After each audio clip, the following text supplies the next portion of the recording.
Hello everyone, I am Naman and I welcome you all again to the series of lectures where we'll be trying to convert our UPSC CSAT from unpredictable to understandable.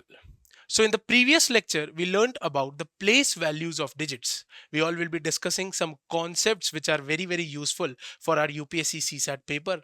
So in that journey, we begin from the topic number system, and the first point of discussion was how to identify the place value of digits, form an equation, and solve the questions which are related to that concept. इस पूरी की पूरी series में हमें एक चीज ध्यान रखनी है, वो ये है कि हम कोशिश करेंगे deep learning of the concepts which are there in the paper.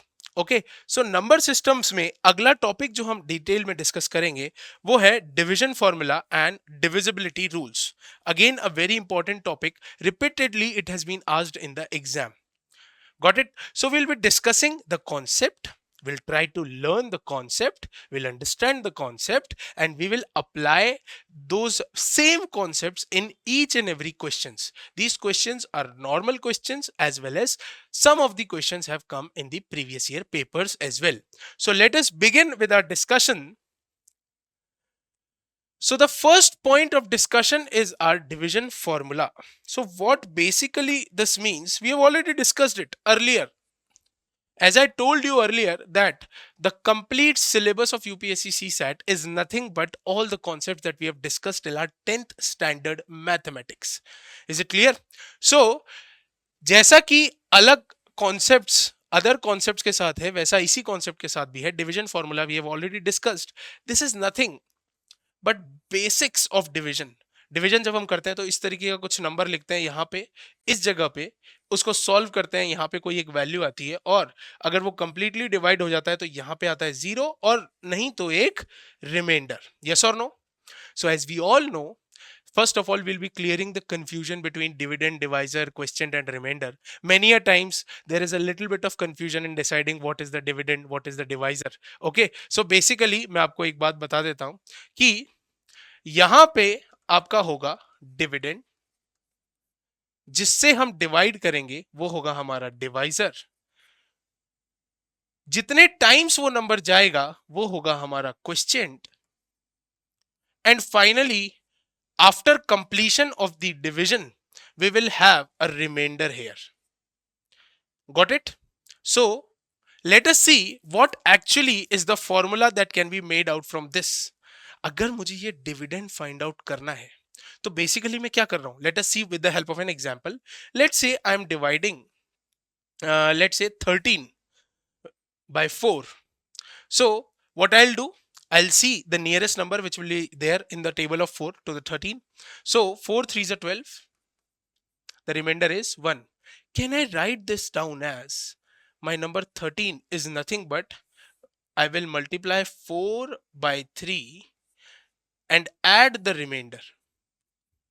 And add the remainder. Will this be true for each and every scenario when we will be processing or we'll be calculating any division? Yes or no? क्या ये हमेशा true होगा? तो इसको generalise कर देते हैं. Generalise करके क्या आएगा कि 13 क्या था मेरा, dividend is equal to divisor into quotient multiplied by quotient plus remainder. Keep this thing in mind. Pick up a notebook, start writing it down, understand the concepts and solve the questions which are there. अब जब मैं question solve कराऊंगा, ठीक है, then what you can do, you can just pause the video for a while, try to solve that question by yourself. If you get it, nice. If you don't get it, we will be ready with the explanation.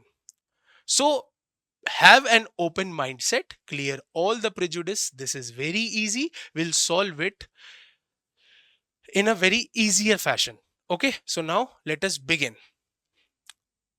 So how can we solve these questions? So the question is in front of us that a number when divided by 9 gives a quotient 15 and remainder 4. We have to find that number. So now अगर हम question को ठीक से पढ़ेंगे तो मेरा जो number है उसे मैं 9 से डिवाइड करता हूं और मेरे पास क्वेश्चन कितना आता है 15 और रिमाइंडर कितना आता है 4. मुझे वो नंबर फाइंड आउट करना है. मुझे वो नंबर फाइंड आउट करना है. Now let's see. अगर मुझे वो नंबर फाइंड आउट करना है तो लेट्स सी कि मेरा जो नंबर है वो 9 से डिवाइड हो रहा है, यानी मेरा डिवाइजर क्या है 9. मेरा रिमाइंडर कितना बच रहा है उसको डिवाइड करने के बाद, रिमाइंडर कितना बच रहा है 4. Okay, so what I need to find here is my dividend. What I need to find here is my dividend. One more thing is given, that is question, that is 15. Okay, तो वो जो number बन गया automatically, क्या वो dividend बन गया भाई. 9 से किसी नंबर को डिवाइड करने पे 15 क्वेश्चन आता है और रिमाइंडर आता है 4. तो क्या जो नंबर मुझे फाइंड आउट करना है क्या वो मेरा डिविडेंड होगा? अरे यस और no. Now applying the formula of division that we have discussed in the previous part, previous slide. तो what is that? Dividend is equal to divisor into question plus reminder. Divisor into question plus remainder. It becomes very simple because all the things are given to us. So मेरा जो number आएगा, मेरा जो dividend आएगा वो कितना आएगा? Divisor is 9 multiplied by quotient is 15 and the remainder is 4. So 15 nines are 135 plus 4, 139 is my required number. अगर मैं 139 को 9 से डिवाइड करूंगा तो मेरा 15 क्वेश्चन आएगा और 4 रिमाइंडर आएगा. बात समझ में आ गई? See, this is the direct application of the concept. Direct. ये सिर्फ क्वेश्चन इसलिए सॉल्व कराया, हाँ बिल्कुल इजी है ये क्वेश्चन, है ना. ऐसा क्वेश्चन पेपर में नहीं आएगा, yes I know, but this question will clear the concept of how we will be applying the formula. Is it clear to all of you how we will be applying the formula? चलिए, now let us see the next question. अच्छा, one more thing is here that let's say I want to divide a number by 9. I want to divide a number by 9. मेरा जो divisor है वो 9 है. अब मुझे एक बात बताओ, अगर मैं 9 को किसी भी नंबर से, या सॉरी किसी भी नंबर को 9 से डिवाइड करूंगा तो मेरे जो पॉसिबल रिमाइंडर्स आएंगे, मेरे जो पॉसिबल रिमाइंडर्स आएंगे, क्या वो 0, 1, 2, 3, 4, 5, 6, 7, 8 सिर्फ यही होंगे? 9 रिमाइंडर हो सकता है क्या कभी 9 से डिवाइड करने पे? नहीं, क्योंकि अगर 9 रिमाइंडर आएगा तो वो नंबर फिर से 9 से डिविजिबल हो जाएगा और 0 रिमाइंडर छोड़ेगा. Is it clear to all of you? So whenever I have a divisor in front of me, whenever I have a divisor in front of me, उसको सॉल्व करने के बाद, उससे डिवाइड करने के बाद मेरा जो पॉसिबल रिमाइंडर आएगा वो होगा 0 से लेकर के उस नंबर से एक छोटी वैल्यू तक. 9 से डिवाइड करने पे 0 से 8 तक रिमाइंडर आएगा, 4 से डिवाइड करने पे 0 से 3 तक रिमाइंडर आएगा, 13 से डिवाइड करने पे 0 से 12 तक रिमाइंडर आ सकता है. 13 या उससे बड़ा रिमाइंडर नहीं आ सकता, क्योंकि फिर वो नंबर दोबारा से मेरे डिवाइजर से डिवाइड होने लगेगा. Is it clear to all of you? So keep these small concept in mind. UPSC बहुत छोटी छोटी चीजों को टारगेट करके क्वेश्चंस पूछ लेती है. चलिए next question. The question says, which of the following cannot be a remainder when a number is divided by 8? Again, हमारे सामने है क्वेश्चन, जैसा हमने प्रीवियस क्वेश्चन में डिस्कस किया था कि Which of the following cannot be a remainder when the number is divided by 8? अगर 8 से किसी नंबर को डिवाइड करेंगे तो इनमें से कौन सा वो नंबर है जो कभी रिमाइंडर नहीं आ सकता? 5 रिमाइंडर आ सकता है, 7 आ सकता है, 8 नहीं आ सकता, बिकॉज अगर 8 रिमाइंडर होगा तो number will completely divide by 8 again. तो उस केस में रिमाइंडर कितना हो जाएगा? 0. तो 0 पॉसिबल है रिमाइंडर, पर 8 नहीं. Is it clear to all of you? Now let's move to the next question. A number when divided by 13 gives a remainder 9. What will be the remainder when the same number is divided by 13 after adding 4 to it? Question कह रहा है कि मैंने एक number लिया, उसे 13 से divide किया, 13 से डिवाइड करने के बाद मेरे पास रिमाइंडर आया 9. ठीक है, अगर उस नंबर में मैं 4 और जोड़ दूं और उस सम को मैं 13 से दोबारा डिवाइड करूं तो मेरा क्या रिमाइंडर मिलेगा? ऐसे क्वेश्चंस जब भी आएंगे तो आपके पास डिवीजन फॉर्मूला बहुत इंपॉर्टेंट हो जाता है. See, what I am trying to say here is, division formula क्या कहता है? डिवीजन फॉर्मूला कहता है कि dividend is equal to divisor into question plus reminder. अगर मैं किसी नंबर को 13 से डिवाइड कर रहा हूं और रिमाइंडर 9 आ रहा है तो मेरा वो जो नंबर है, क्या वो 13 multiplied by quotient plus remainder 9 के फॉर्म का होगा? बताइए, क्या मेरा वो जो नंबर 13 से डिवाइड करने के बाद 9 रिमाइंडर छोड़ रहा है वो इस फॉर्म का होगा? यस और no? Question can vary, but क्या नंबर का फॉर्म ऐसा ही होगा? Yes, it will be like this.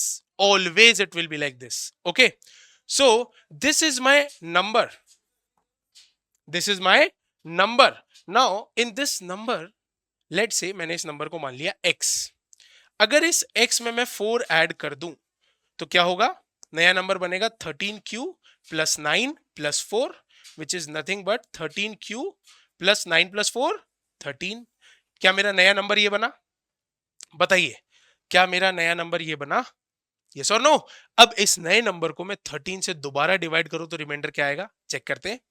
मेरा नंबर है 13q प्लस 13 डिवाइडेड बाय 13. जब a plus B divide by C करते हैं तो a divide by C plus b divide by C होता है. यस और नो? तो ये बनेगा 13q by 13 plus 13 by 13. Is it clear? अब बताइए, 13q क्या हमेशा 13 से डिवाइड होगा? q का वैल्यू कुछ भी रखो, मैं 13 तो मल्टीप्लाई कर रहा हूं ना उससे. बताइए, तो what ever be the value of q, this number will always be divisible by 13. yes it will be. So hence I will not get any remainder from here. Tell me. Okay, and 13 is always divisible by 13, hence I will also not get any remainder from here as well. बात समझ में आ गई? तो यानी कि ये जो पूरा का पूरा नंबर है, ये जो पूरा का पूरा नंबर है वो 13 से डिवाइड होगा कंप्लीटली. और अगर कोई नंबर मेरे डिवाइजर से कंप्लीटली डिवाइड हो जाएगा तो क्या रिमाइंडर 0 छोड़ेगा? जी हाँ, बिल्कुल रिमाइंडर 0 छोड़ेगा. तो अगर कोई नंबर 13 से डिवाइड होकर रिमाइंडर 9 छोड़ रहा है ना, और उसके अंदर मैंने 4 और ऐड कर दिया उस नंबर के अंदर और फिर उसे दोबारा से 13 से डिवाइड किया, तो क्या मेरा रिमाइंडर 0 आएगा? जी हाँ. The explanation is in front of you can see. Is it clear to all of you? Concept को समझिए कि मैंने किस तरीके से डिवीजन फॉर्मूला को काम में लिया है. मैंने किस तरीके से डिवीजन फॉर्मूला को काम में लिया है और उसके बाद मैंने एक नंबर फॉर्म किया और उसे फिर से 13 से डिवाइड किया. उस नंबर को मैंने फिर से 13 से डिवाइड किया and the result was completely divisible by 13 as well. तो मेरा आंसर क्या आ गया? रिमाइंडर 0. Is it clear? चलिए, let's move to the next question. The next question says, when a number is divided by 9, the remainder is 7. What will be the remainder when the square of the number is divided by 9? Now, पिछला वाला सवाल मैं देख चुका हूं कि मेरा एक नंबर है, उसमें मैंने कुछ चेंजेस किए और फिर दोबारा से उसे सेम डिवाइजर से डिवाइड किया तो नया रिमाइंडर क्या आया. अब now take your time, pause this video and try to solve it. Try to solve this question. चलिए, the answer will be, let's see, अगर मेरा एक नंबर 9 से डिवाइड हो रहा है तो और रिमाइंडर 7 छोड़ रहा है तो क्या मेरा जो नंबर है वो किस फॉर्म का होगा? बताइए. 9x plus 7, oh sorry, 9 into question plus 7. Let say मैंने मेरा नंबर मान लिया a. मैंने मेरा नंबर मान लिया a. Let that number be a. अगर वो नंबर 9 से डिवाइड हो रहा है, ठीक है, कोई भी क्वेश्चन ले लेता हूं और रिमाइंडर छोड़ रहा है 7, तो क्या वो नंबर का फॉर्म हमेशा यही होगा? 9q plus 7. 9q plus 7, 9 into question plus remainder. क्या मेरा नंबर यही होगा? तो सवाल ये कह रहा है कि अगर मैं इसका स्क्वायर कर दूं, अगर इस नंबर का मैं स्क्वायर कर दूं तो क्या होगा? स्क्वायर करने के बाद क्या बनेगा? 9q प्लस 7 का whole square. Keep that in mind. 9q और 7 को अलग अलग स्क्वायर मत कर देना. लेफ्ट हैंड साइड का कंप्लीट स्क्वायर हो रहा है तो उसका भी होल स्क्वायर ही होगा. Is it clear to all of you? Now let's try to solve this. क्या ये a प्लस बी का होल स्क्वायर है? a मैंने नंबर मान रखा है तो कंफ्यूजन अवॉइड करने के लिए क्या मैं x प्लस वाई का होल स्क्वायर ले लूं? क्या होता है x प्लस वाई का whole square? X square plus Y square plus 2xy. यही होता है a प्लस बी का whole square, x plus Y का होल स्क्वायर. अरे यस और नो, सीखा है ना हमने. ठीक है, तो इसको अगर मैं अप्लाई करूंगा यहां पे तो ये बनेगा 9q का whole square plus 7 square plus 2 into 9q into 7. चलिए सॉल्व करते हैं. 81q स्क्वायर प्लस 7 7 49 प्लस कितना हो जाएगा ये 9 7 63, 63 इंटू 2 126 क्यू। ये मेरा square of the required number बना। अब अगर इस नंबर को दोबारा से मैं किससे डिवाइड करूं, 9 से डिवाइड करूं, तो नया रिमाइंडर क्या आएगा? तो अगर ए स्क्वायर को मैंने 9 से डिवाइड करना है तो क्या बनेगा? 81 Q square plus 49 plus 126 Q divide by 9। इसको सॉल्व करते हैं। 81 क्यू स्क्वायर बाय 9 अलग, प्लस 49 बाय 9 अलग, प्लस 126 क्यू बाय 9 अलग। ठीक है, सॉल्व कर लिया। अब देखते हैं क्या 81 क्यू स्क्वायर हमेशा 9 से जाएगा, क्योंकि 81 9 से जाता है, तो whatever the value of Q is will always divisible by 9, so this term will leave the remainder 0। ये तो कंप्लीटली जा रहा है। क्या 126 9 से जाता है?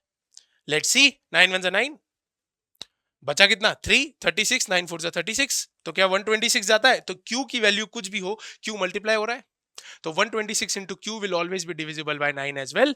तो यहां पे भी रिमाइंडर कितना मिलेगा? 0 मिलेगा साहब। अरे यस और no?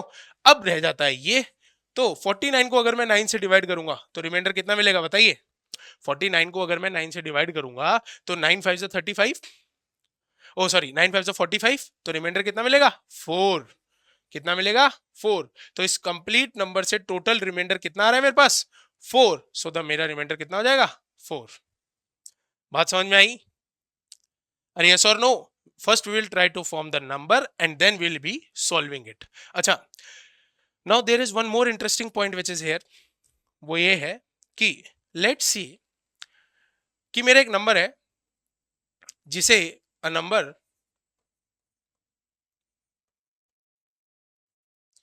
when divided by 8 leaves a remainder, when a number divided by 8 leaves a remainder 7, when a number divided by 8 leaves a remainder 7, oh sorry, a number divided by 8 leaves a remainder 7, what will be the remainder,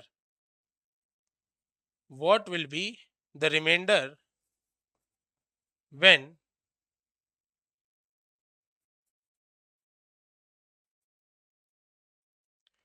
the double of that number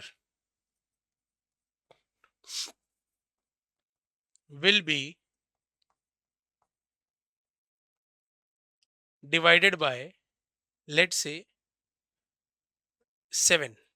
मान लेते हैं किसी number को 8 से divide करने पे 7 reminder आया, उस नंबर का डबल अगर मैं 7 से डिवाइड करूं तो मेरा क्या रिमाइंडर आएगा? तो सबसे पहले मैं नंबर लिख लेता हूं। नंबर को 8 से डिवाइड किया, 7 रिमाइंडर आया, तो मेरा नंबर बनेगा 8x प्लस 7। इसको मैं कर देता हूं ट्वाइस। ट्वाइस करेंगे तो 8 2 16x प्लस 7 2 14। अब इसे अगर इस नंबर को मैं दोबारा 7 से डिवाइड करता हूं, इस नंबर को अगर मैं दोबारा 7 से डिवाइड करता हूं तो क्या रिमाइंडर मिलेगा? तो मैंने क्या बोला था, a plus B upon C, A upon C plus B upon C, तो बनेगा 16x बाई 7 प्लस 14 बाय 7। ये तो मुझे रिमाइंडर 0 दे देगा क्योंकि 7 2 14 होता है, कंप्लीटली डिवाइड हो जाएगा। Now here comes the twist, 16x divided by 7 क्या रिमाइंडर छोड़ेगा? नाउ यहां पे मैं कोई भी रिमाइंडर डिसाइड नहीं कर पाऊंगा। रीजन बिहाइंड दैट इज 16 7 से डिवाइड नहीं हो रहा है, तो जो भी रिमाइंडर आएगा वो डिपेंड करेगा मेरी वैल्यू ऑफ x पे, क्वेश्चन पे डिपेंड करेगा मेरा रिमाइंडर इस क्वेश्चन में। बात समझ में आ रही है? तो until and unless this number which is attached to the variable term is completely divided by the divisor, हम रिमाइंडर फाइंड आउट नहीं कर सकते हैं। एग्जैक्ट रिमाइंडर फाइंड आउट सिर्फ तभी हो पाएगा जब मुझे इस x की वैल्यू पता होगी। अगर इस 16 की जगह कोई एक ऐसा नंबर आता जो 17 से डिवाइड हो रहा था, तब तो इसका रिमाइंडर 0 आता, पर सिंस ये कांस्टेंट टर्म 7 से डिवाइड नहीं हो पा रही है, now this x will become the deciding factor whether it will be divisible bye 7 और नॉट, और जो भी रिमाइंडर आएगा वो क्या आएगा।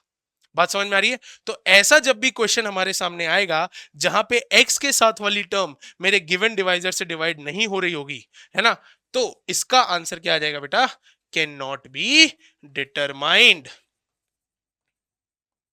या फिर data insufficient, can not be determined या डेटा इनसफिशिएंट, क्योंकि यहां पे मुझे एक्स का वैल्यू नहीं पता है, क्वेश्चन नहीं पता है, मुझे क्वेश्चन नहीं पता है। प्रीवियस वाले क्वेश्चन में, इस वाले क्वेश्चन में अगर आप ध्यान से देखोगे तो क्वेश्चन ना पता होने के बावजूद 81 9 से जा रहा था, 126 9 से जा रहा था, इसीलिए Q की वैल्यू चाहे कुछ भी हो, 81 Q स्क्वायर का नंबर 9 से जाएगा, 126 Q वाला नंबर भी 9 से जाएगा, तो यहां रिमाइंडर 0 है फॉर श्योर। लेकिन यहां रिमाइंडर क्या आएगा वो पता नहीं है ना, क्योंकि 16 7 से नहीं जा रहा है। Are you getting my point? 16 7 से नहीं जा रहा है। तो ऐसे क्वेश्चंस में जब x के साथ वाला, क्वेश्चन के साथ वाला टर्म मेरे डिवाइजर से डिवाइड नहीं होता है, वहां पे रिमाइंडर क्या आएगा? Cannot be determined, because variable की वैल्यू मुझे नहीं पता है। Is it clear to all of you? चलिए नेक्स्ट क्वेश्चन देखते हैं। नाउ अब आता है बेटा एक और कॉन्सेप्ट। यहां पे हमने डिस्कस किया डिवीजन फॉर्मूला किस तरीके से काम में लेना है, कैसे अलग अलग क्वेश्चंस में हम डिवीजन फॉर्मूला काम में ले सकते हैं। इसके प्रैक्टिस क्वेश्चंस आपको टेलीग्राम चैनल पे मिल जाएंगे, link is in the description box. Now let's move on to the